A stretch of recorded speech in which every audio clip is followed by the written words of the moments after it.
Leitura do livro História de um Homem de Pietro Baldi, capítulo 13, A Divina Providência. Aquele primeiro ano de exílio em região perdida no extremo da Sicília, tão espiritualmente longe de sua mística Úmbria, foi de profundo sofrimento. Era este o primeiro golpe do cálice da sua amargura. Parecia-lhe impossível descer mais baixo. Que desolação de alma, de trabalho e de ambiente! Os habitantes do lugar, muito corteses, lhe diziam: "Mas fique conosco, aqui é tão bonito." E ele pensava: poder fugir. Parece seja necessário, para que possa manifestar alguma lei superior da vida, que uma alma deva primeiro ser expoliada de tudo. Parece que antes de se revelar por atos, aquelas leis esperam que ela se tenha flagelado ao extremo. Parece que essas leis exigem como garantia a prova do máximo que o indivíduo possa suportar, segundo suas forças. O espírito deve chegar a um vértice de tensão e desespero, que é o momento crítico no qual o fenômeno da cartase espiritual se realiza. Chega então um surgimento pelo qual as forças negativas assaltantes ficam vencidas. De negativas se transformam em positivas e, em vez de demolir, constroem. Para que se possam verificar tais prodígios, são necessárias condições especiais de espírito e de ambiente. Mesmo sem o saber, guiado por seu instinto, ele as haviam preparado. Estas culminâncias não se improvisam, só podem emergir de longos períodos de preparação subterrânea que progridem sem que a consciência o saiba. Quando tudo está maduro, então o fenômeno se precipita rápido e irresistível, como uma explosão. Apenas as forças do destino o fizeram tocar o fundo do abismo. Logo se transformaram para elevá-lo e salvá-lo. Em vez dos impulsos que poderiam lhe aparecer como demônios enfurecidos, desejando destruí-lo, ele se viu circundado de impulsos que eram como anjos que, amorosamente, o rodeavam, confortando-o. Que houve e como se deu essa transformação? Fora obrigado a atuar em sua heróica experiência, mas era, por certo, uma interrogação colocada diante daquela providência à espera de uma resposta decisiva. Neste momento crítico, houvera uma complicação no seu destino e ele a ligara ao nome de Cristo. Tê-lo-ia Cristo escolhido? O seu destino estava naquele momento crucial em que surgia a trágica pergunta: o Evangelho seria humanamente aplicável? Ou, quem o aplicasse, deveria ficar destruído? Essa pergunta era uma força, porque se fundava em fatos e pedia aos céus uma resposta concreta. E não podia calar. O nosso homem acreditava-se no direito de impor-se uma questão. Ter-me-ia o Evangelho enganado? E de levantar o dilema: se o Evangelho é verdade, Deus deverá me salvar. Se Deus não me salvar, o Evangelho não é verdade. Com seu empenho tão sincero, pleno e definitivo, com respeito aos ensinamentos evangélicos, tinha dado às forças da vida um tal impulso que a sua posição atual exigia solução e resposta. Gostava de se retirar, para suas preces, à solidão de uma colina rochosa, sobreposta à região em cardos e figueiras bravas. Ali esperava nova revelação interior. Fora, nos trâmites da vida, esperava a passagem da divina providência em sua já agora necessária manifestação. Sentia indistintamente que alguma coisa havia de nascer, de dentro e de fora, e que aquela hora era o ponto convergente em que se manifestariam os resultados de toda a precedente preparação de sua vida. A divina providência operou sua intervenção nos dois campos, o interno e o externo. Observemos primeiramente o que sucedeu exteriormente.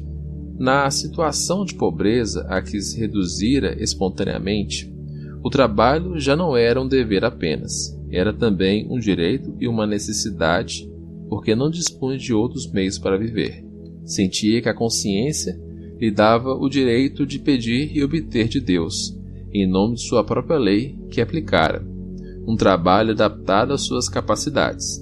E quando, em consciência, se sentia autorizado a obter, miraculosamente aconteceu.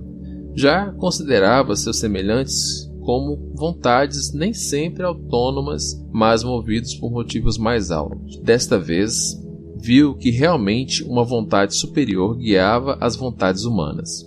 Deu-se maravilhosa convergência de circunstâncias as mais diferentes, de atos dirigidos sempre ao mesmo alvo, em sucessão, devido às pessoas mais diversas. Uma sorte tão sagaz, previdente e inteligente que ele não podia absolutamente concluir se quisesse continuar o objetivo e os resultados obtidos pudessem ser fortuitos. O acaso não constrói, não pode construir todo um edifício que traz uma fisionomia de evidente lógica, e tratava-se de fatos externos, combinações só mais tarde compreendidas. Tratava-se não de atitudes do espírito, mas de mutações radicais das quais derivava uma posição econômica e social, coisas que não se realizam por sugestão. Nem sempre se concretizam aspirações preparadas desde longo tempo e com sagacidade, cuidadas com atenção e esforço, defendidas por uma forte vontade e habilidade, e aqui tudo se realizava de golpe. Um resultado complexo, apenas preparado e incertamente desejado. Quem o preparara e desejara de forma tão adaptada às necessidades, medidas com tanta precisão pela força e capacidade do interessado? Quem, em lugar dele, fizera isso por ele? O resultado ali estava e tinha de existir uma causa. Agradeceu a Deus e concluiu que a providência não abandona os justos e que, ao menos, até agora, o Evangelho não o traíra. A sua utopia fora confirmada pela realidade, confirmação objetiva do método experimental demonstrada pela intervenção da divina providência. Esta intervenção não era uma afirmação teórica e genérica, um puro ato de fé, mas um ato experimental. Para ele, pelo menos, um documento indestrutível, de valor comprobatório indiscutível. Pusera o Evangelho à prova, e Cristo milagrosamente lhe respondera: sim. Libertado por justiça de seus bens hereditários, em poucos meses encontrou-se numa posição social verdadeiramente justa, porque exclusivamente dependente de seu trabalho. E eis que não sofreria a falta do necessário, como receara e como, em consequência de sua conduta do ponto de vista humano, se podia logicamente esperar. E agora esse lucro era seu. Podia viver também economicamente, como era justo. A intervenção da providência, a presença de seu auxílio, a prova da verdade do Evangelho não se demonstraram só em fatos exteriores, mas também em acontecimentos interiores em seu espírito. Para ele, estes foram mais comprovadores. A maior transformação não realizou no plano físico, mas no plano espiritual. Não na sua posição humana, mas em sua alma. Tudo lhe apareceu iluminado por uma luz diversa, que a tudo dava um sentido mais profundo. Toda a personalidade se transformara em seus meios de percepção e o universo lhe aparecia sob nova revelação.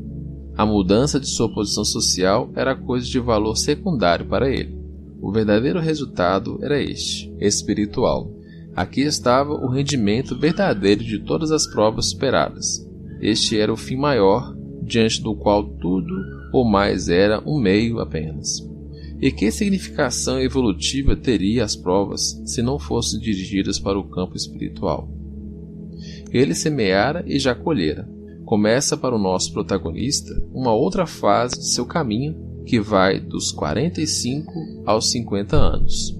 Este período, que é a continuação lógica e a maturação dos precedentes, assim como é a preparação dos que se deverão seguir, tem um conteúdo típico e particular de ressurreição. É, sobretudo, colheita, mas é também sementeira.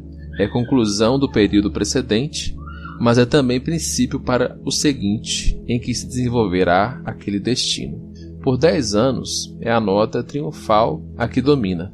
Veremos depois aonde conduz esse domingo de Ramos. As 3 estradas a que ele, quando jovem, se atirara, tinham sido por 20 anos estradas de trabalho e de martírio, e transformavam-se agora em 3 estradas de ascensão e de triunfo. Aqueles 3 motivos do seu destino invertiam-se agora. A cada precedente negação sucedia agora uma afirmação correspondente. A cada renúncia e constrangimento, uma expansão. A cada tristeza, uma alegria. Tudo agora ressurgiu no plano do espírito, tudo o que estivera sufocado no plano da matéria. E essas constatações exprimiam as leis daqueles fenômenos. Parece que a negação das coisas humanas é a condição da ressurreição nas coisas divinas. As estradas que se seguira por 20 anos juntavam-se num primeiro resultado, em uma sua e primeira solução. Compreender, agir, sofrer. Chegavam a um único fim. Primeiro, compreender. O problema da consciência que ele se pusera em sua juventude, ao entrar na vida, estava finalmente resolvido. Continuara, depois de seus estudos universitários, a procurar nos livros, interrogando as filosofias, as religiões, a ciência.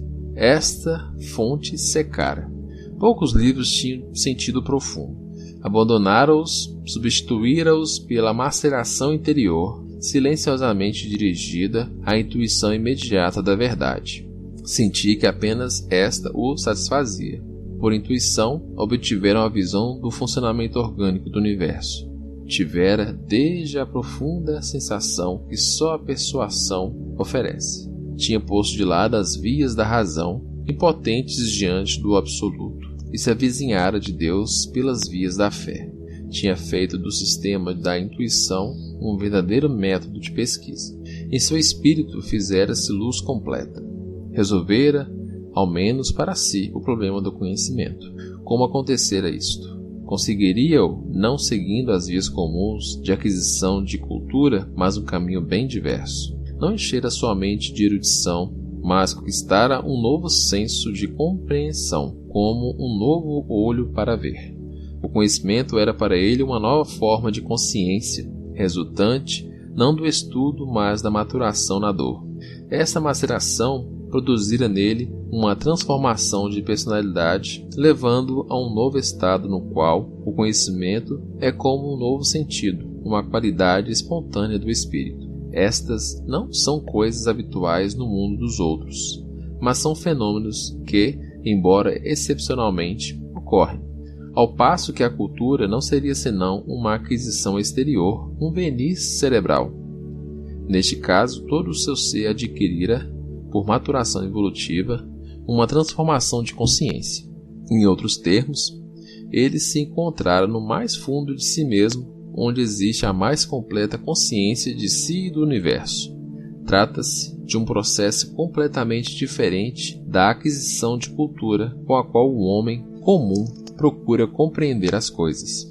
Consegue-se apenas através da experiência da vida, na escola das provações, na luta e na dor, pois que não é algo que vem de fora, trazido para o nosso eu, mas uma revelação de sua profundidade. Só se pode conseguir através da purificação, porque é com que uma sensibilização, um mergulho à consciência dos estratos mais profundos da personalidade. O mundo de sensações e concepções latentes que ali se contém ressurge junto à consciência, pois a evolução é apenas a expansão da consciência, sobretudo nos planos internos do eu, que são os planos superiores. Deus, que é a sua meta, está de fato no interior de nós. A luta e a dor conseguiram a capacidade de sutilizar a casca física da alma, torná-la mais transparente, permitindo-lhe revelar a sua íntima potência. Era este, precisamente, o fenômeno que agora se verificava. Esta redescoberta de seu eu mais vasto, orientado para o funcionamento orgânico do todo, dava-lhe um indestrutível senso de equilíbrio, de domínio sobre os eventos de independência e de paz. Divulgou em publicações os resultados deste seu reencontro. Foi compreendido, entendido às avessas, não compreendido, condenado. Tantos são os pontos de vista humanos. Mas isso não importava. O que realmente importava para ele era ter conseguido a plena maturidade. A divulgação dos resultados interessava apenas à cultura e ao melhoramento dos outros. Ele estava agora consciente de sua verdade e isso lhe bastava. Dentro dessa mais vasta verdade, compreendera o significado do seu destino de expiação e de missão. Entendera a infragível verdade do Evangelho e seu direito de confiar nele. Perdera a riqueza de forma tão horrível que tão nauseantes contatos não lhe ficara na alma nenhuma saudade, mas antes uma grande repugnância por ela e um sentido de piedade para os que a possuem. Portanto, a experiência dera plenos resultados e a lição fora definitivamente aprendida. Em compensação, encontrara uma riqueza inalienável e indestrutível, isto é, a libertação de tantas necessidades que a civilização impõe e ainda imensa satisfação espiritual, uma sensação de agilidade e leveza e de quase superioridade moral ante o mundo juiz e pronto a desprezar. Tornara a encontrar, muito viva em seu espírito, a sensação de Cristo, e esta era a sua maior alegria. Já agora, acontecesse o que acontecesse, compreendera também isso, e era uma bússola sempre orientada. Sabia para onde estava destinado e para onde queria e devia seguir. Via nitidamente traçada a estrada que tinha de percorrer. Segundo, agir. Resolvido o problema universal, definido e enquadrado nele o seu problema particular, podia realizar-se a si mesmo, dando a própria contribuição livre e consciente ao funcionamento do organismo universal. Sabia que não passava de um grão de areia no deserto, uma gota no oceano, mas estava consciente e operante. Sendo mínimo, podia dar tudo e, dando-se, entrar na comunidade universal dos seres que agem e vivem na execução do pensamento de Deus. Nessa direção, podia agora, conscientemente, coordenar os seus esforços aos de todas as criaturas irmãs para subir até Deus.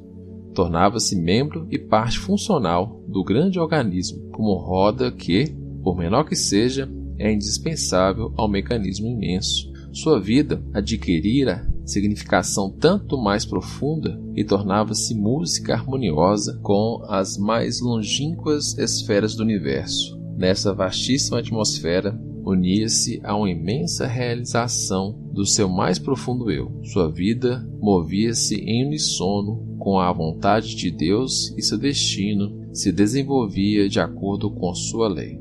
A realização de si mesmo atuava também de forma mais concreta, não apenas naquele sentido, mas ainda na prática de ações humanas. Sua maturação não o levara apenas ao conhecimento, mas à consciência de si e do universo. Não à simples percepção das coisas, mas a um novo modo de existir que desejava ser ativo e operante, para se realizar também externamente nos outros, nos seus semelhantes. Se ele havia conseguido sentir-se membro da comunidade de todos os seres do universo, tal se sentia, de modo particular, da comunidade terrestre, mas próxima, onde devia especialmente agir e realizar-se. Compreendia, então, que o grande passo de sua transformação não dizia respeito apenas a si mesmo, por mais importante que isso fosse, mas completava-se e se valorizava com outra finalidade. Enfim, a transformação implicava a explicação de sua missão terrena, que se manifestava agora pelas forças em ação no seu destino e que era a valorização prática de sua vida. Não podia guardar só para si os resultados conseguidos. Divulgando-os, podia dar imediata contribuição ao conhecimento e ao bem da coletividade humana. Suas canseiras não ficariam encerradas nele, não dariam rendimento evolutivo para ele apenas. Podia finalmente explodir e expandir-se também na alma de seus semelhantes.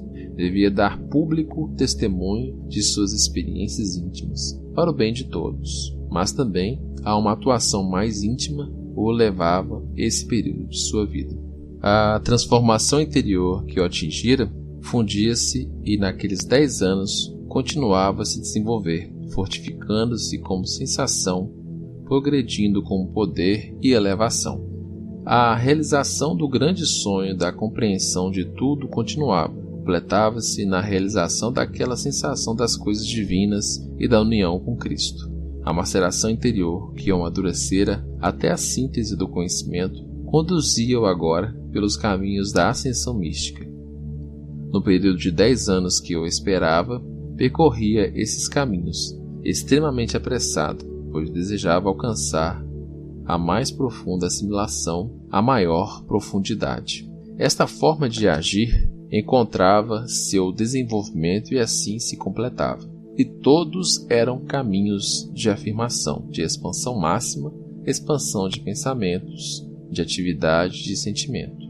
Cada fibra do seu ser fora joeirada, mas dava agora seu rendimento elevado à superior potência de espírito. Terceiro, sofrer.